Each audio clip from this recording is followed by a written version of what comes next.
Hi, my name is Cami and I serve on the Welcome team at church.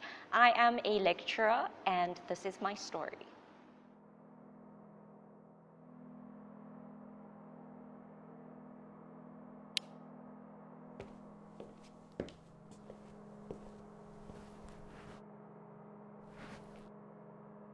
So I come from a Hindu family.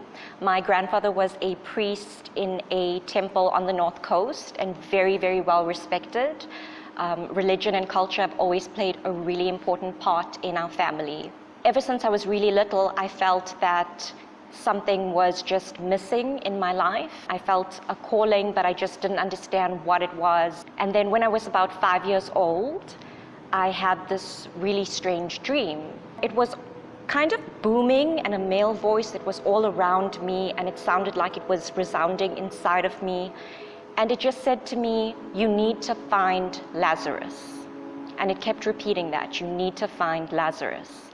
And I remember waking up as a 5-year-old kid, not really understanding. I didn't even know what the word meant. I had no Bible, no Christian teachings, no Christian friends, nobody to tell me what Lazarus was or what the dream meant. I kept having the same dream throughout my life about Lazarus. When I was in my early 20s, I randomly met a guy at a coffee shop, and he told me that I needed to come to church with him. So I was a bit skeptical because obviously it was a random person and I thought he was going to kill me. But so I took the number and I put it in my bag and I said, no, this is a crazy person. I'm not going to go to a church. How could I do that? My family they'd probably kill me.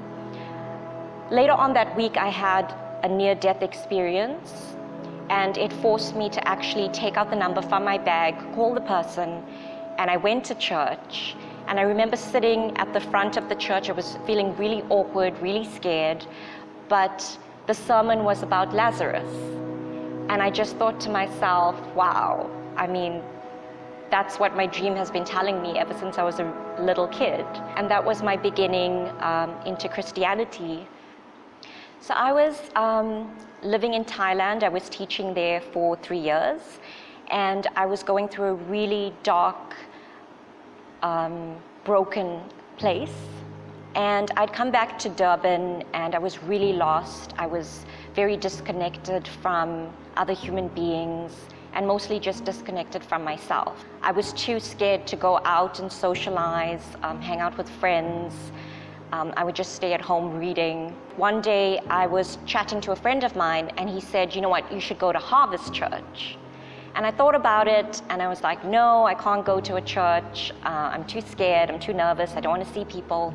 But I eventually ended up going and I really enjoyed it. And I remember afterwards going every Sunday, but I would sit right at the back.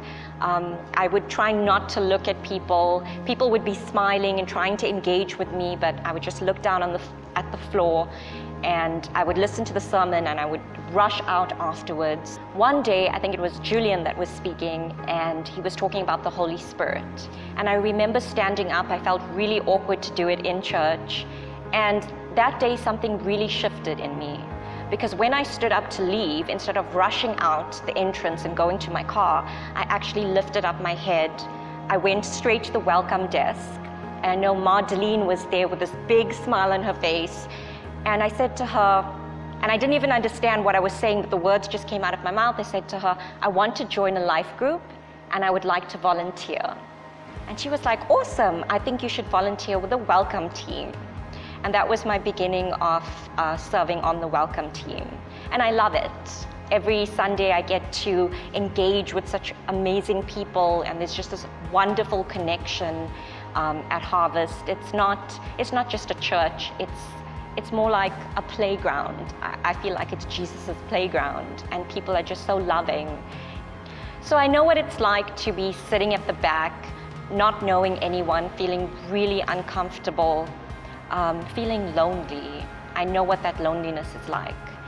But I also know what it's like to take a risk and to just start a conversation with someone and just engage, connect.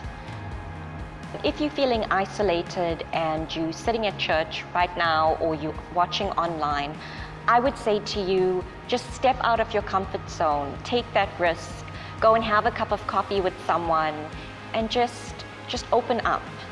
I know that it's really, really difficult, but if I had decided not to take that risk, I'd still be in a really broken place right now. And I'm really grateful to Harvest and all the people at Harvest, all the different teams, whether it's the kids, whether it's the people making the coffee, or outside in the car park. I'm really grateful to all these people because they really helped me to find my path.